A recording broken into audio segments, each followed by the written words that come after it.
अहिले Iran, America र Israel बीचको युद्धमा अमेरिकाका 100औं सैनिकहरू घाइते भएका छन् भने थुप्रै सैनिकहरूको मृत्यु भएको छ र अमेरिकाको 12वटा MQ-9 रिपर ड्रोनहरू चाहिँ नष्ट भएका छन् भने यी ड्रोनहरू चाहिँ अमेरिकाको जासुसी र सैन्य आक्रमण गर्नको लागि अत्यन्त महत्त्वपूर्ण सम्पत्ति हुन्। इरानको गुप्तचर स्रोतका अनुसार अमेरिकाको करिब 150 भन्दा बढी ब्यालिस्टिक मिसाइल प्रक्षेपण केन्द्रहरू र 23वटा हवाई रक्षा प्रणाली अर्थात् एयर डिफेन्स सिस्टम र 37वटा विमान र हेलिकप्टरहरू ध्वस्त भएका छन्। अमेरिका र इजरायलले इरानमाथि आक्रमण गरेपछि इरानले जवाफी कारबाही गर्दा यस युद्धमा इरानको ड्रोन र मिसाइल रोक्नको लागि र आक्रमण गर्नको लागि मात्र अमेरिकाको करिब 43% हतियारको स्टक सकिएको इरानले दाबी गरेको छ।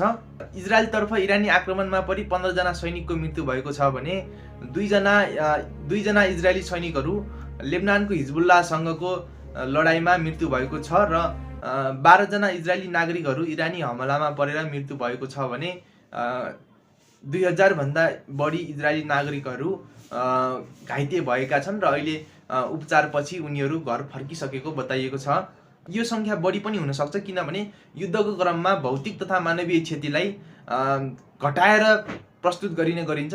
इरानले जवाफी कारबाही गर्दा इजरायलको करिब 300 भन्दा बढी मिसाइल प्रक्षेपण केन्द्रहरू ध्वस्त भएका छन् भने विभिन्न किसिमका रडार प्रणालीहरू र हवाई रक्षा प्रणालीहरू ध्वस्त भएको बताइएको छ।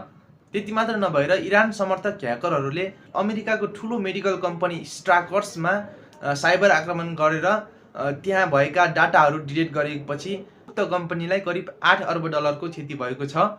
यद्यपि अमेरिकाले अझै पनि इरानलाई युद्ध अल्टिमेटम दिइरहेको छ भने इरानले त्यसको जवाफी कारबाही स्वरूप अमेरिका, इजरायल र मध्यपूर्वमा रहेका सैन्य बेसहरूमा जवाफी कारबाही गरिरहेको छ र अहिले इरानको जवाफी कारबाही अपरेसन ट्रु प्रमिस 4 अन्तर्गत 58औं चरणको लहर चलिरहेको छ।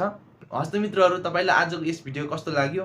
मन परेमा अथवा नपरेमा एक लाइक ठोक्न नबिर्सनु होला। हस्त आजको लागि यति नै।